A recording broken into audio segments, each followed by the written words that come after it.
અત્યારે હું છેક ઉપર ડુંગરા ઉપર આવી ગયો છું અને આ જો અહીંયાથી લોકેશન કેવું મસ્ત દેખાય છે. આ છે કડાણા ડેમ, ત્યાં ઉપર બંધ બાંધેલો છે. તો જય માતા, જય શ્રી કૃષ્ણ. બધાને મસ્ત મજાની સવાર થઈ ગઈ છે અને અત્યારે હું નીકળ્યો છું બાઇક લઈને. જુઓ આ રીતના મોબાઈલ બીજો ભરાયો છે અહીંયા મેપ માટે અને પેટ્રોલ પણ ફૂલ કરાવી દીધું છે. હેલ્મેટ બેલ્ટ લઈ લીધું છે અને આ રિવરફ્રન્ટની જગ્યા છે મસ્તન. તો અહીંથી આપણે જવાનું છે આજે મહીસાગર જવાનું છે. તો વ્લોગમાં બને રહેજો. મસ્ત બાઇક લઈને ધીરે ધીરે જઉં છું તો રસ્તામાં જેટલું આવશે બધું બતાવતો રહીશ અને એન્જોય કરજો વ્લોગ. ત્યારે હું હાઈવે ઉપર ઊભો છું. અહીંથી નજીક છે કઠલાલ, બરાબર.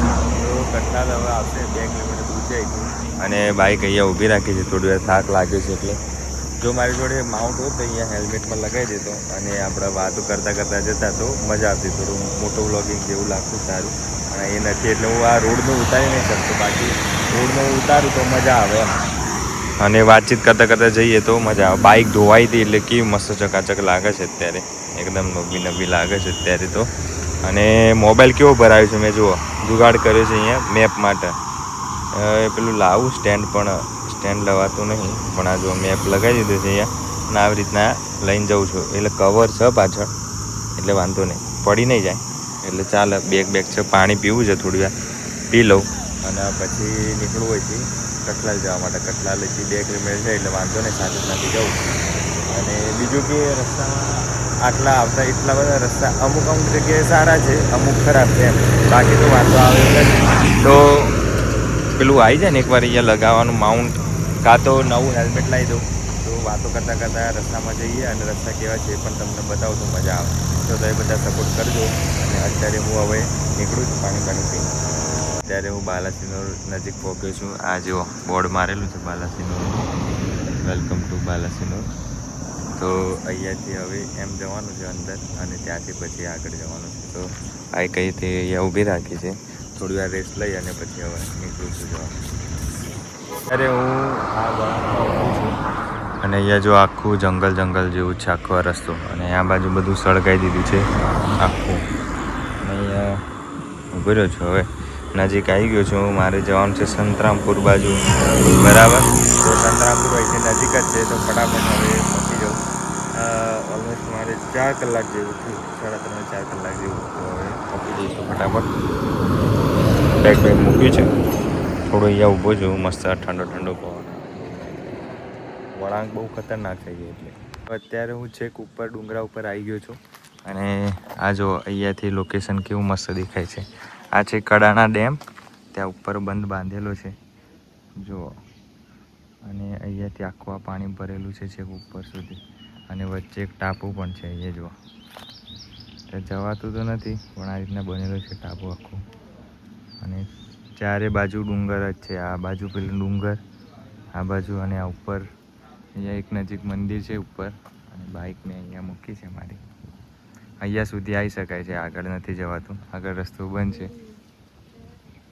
અને આ મંદિર છે એ તમારી જે કોઈ બી શું કહેવાય, તમારી કોઈ બી માનતા હોય ને એ પૂરી થઈ જાય છે અહીંયા. અને એવું કહેવાય છે અહીંયા. તો તમારી કોઈ બી માનતા રાખેલી હોય તો અહીંયા આવો તમે તો પૂરી થઈ જાય છે. એના માટે આ મંદિર બનાવ્યું છે ડુંગરમાં. અને આના ઉપર બી એક બીજું મંદિર છે અહીંયા, શંકર ભગવાનનું છેક ઉપર છે. અને અહીંથી આવું દેખાય છે જો, છેક સુધી રસ્તો બનાવેલો છે. આવો મસ્ત રસ્તો થઈ ગયો છે. તો તમે બાઇક લઈને આવો, ગાડી લઈને આવો તો છેક સુધી આવી શકો છો અહીંયા સુધી. મેં અહીંયા બાઇક મૂકી રાખી છે જો. રસ્તો એકદમ કમ્પ્લીટ કરેલો છે કોન્ક્રીટનો. અને આ બાજુ છે એ બધી બલી ચડાયેલી છે જુઓ. બધા ખૂન દેખાય છે, એ બધી બલી ચડાયેલી છે. અહીંયા બલી ચડાવવામાં આવે છે આ ઝાડ નીચે. તો અહીંયા થોડી વાર ઊભું છું અત્યારે, મસ્ત પવન આવે છે એટલે. અને આ કડાણા ડેમ છે જે મહીસાગરમાં આવેલો છે અને આટલો બાંધેલો છે અત્યારે. વરસાદમાં તો આખો ફૂલ ભરાઈ જાય છે. આ ટાપુ બાપુ દેખાતો નથી. અત્યારે ઉનાળો ચાલી રહ્યો છે એટલે પાણી આટલું ભરાયેલું છે. બાકી અહીંયાથી પેલો રસ્તો જે થાય છે એ ખાલી અધિકારીઓ જે હોય એ લોકો જઈ શકે. બાકી જે આપણે નોર્મલ આવો એના બાજુમાં જે દેખાય રસ્તો એ બનાવેલો છે, ત્યાંથી છેક ઉપર આવી શકાય. એક્ઝેક્ટ સામે આ બાજુ ભોલેનાથનું મંદિર છે અને અહીંયા જે છે એ મસ્ત મૂર્તિ બનાવેલી છે ભગવાનની. અને અહીંયા જે છે ને એ 12 જ્યોતિર્લિંગ બનાવેલા છે સીધા બધા લાઈનસર. તો હું તમને બધાને દર્શન કરાવું. સો અત્યારે ત્યાંથી ચાલુ થાય છે બધા. જો આ છે એક લિંગજી છે ભોલેનાથ. બીજા આ સોમનાથ જ્યોતિર્લિંગ વાળો એક બીજો એવા બધા છે. આ ત્રીજું છે મલ્લિકાર્જુન જ્યોતિર્લિંગ. મહાકાલેશ્વર જ્યોતિર્લિંગ છે એક. એવા બધા બનાવેલા છે લાઈનસર. અને બધા કોમેન્ટ કરજો કઈ જગ્યાએ આવેલા છે. ઓમકારેશ્વર કઈ જગ્યાએ આવેલું છે એ કોમેન્ટ કરજો. કયા રાજ્યમાં આવેલું છે. અને જેટલા બી જ્યોતિર્લિંગ બતાવે બધા કોમેન્ટ કરજો બધા. વૈદ્યનાથ જ્યોતિર્લિંગ. પછી બીજું છે ભીમશંકર જ્યોતિર્લિંગ. બધા બનાવેલા છે 12 રણછોડરાય છે. રણછોડરાય મૂકેલા છે આના અંદર. અહીંયા બી મૂકેલું છે રામેશ્વર જ્યોતિર્લિંગ. નાનું બનાવેલું છે રામેશ્વરનું. આ મોટું છે નાગેશ્વર જ્યોતિર્લિંગ છે એટલે મોટું છે.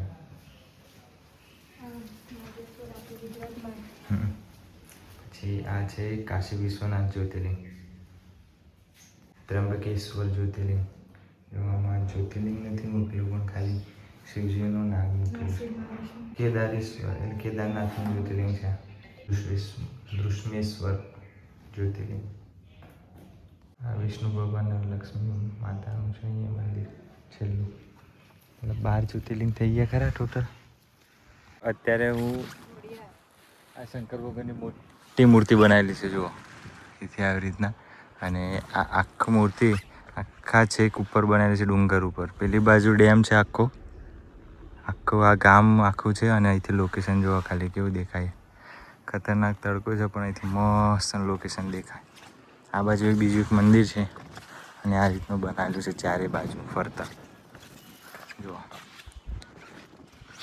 મસ્ત દૂર સુધી એકદમ ગામડું છે આખું. આ મૂર્તિ આખી બનાવેલી છે મસ્ત મોટી. તડકો કેટલો બધો છે તો એ જોવા આવે છે અમે આટલા બધા.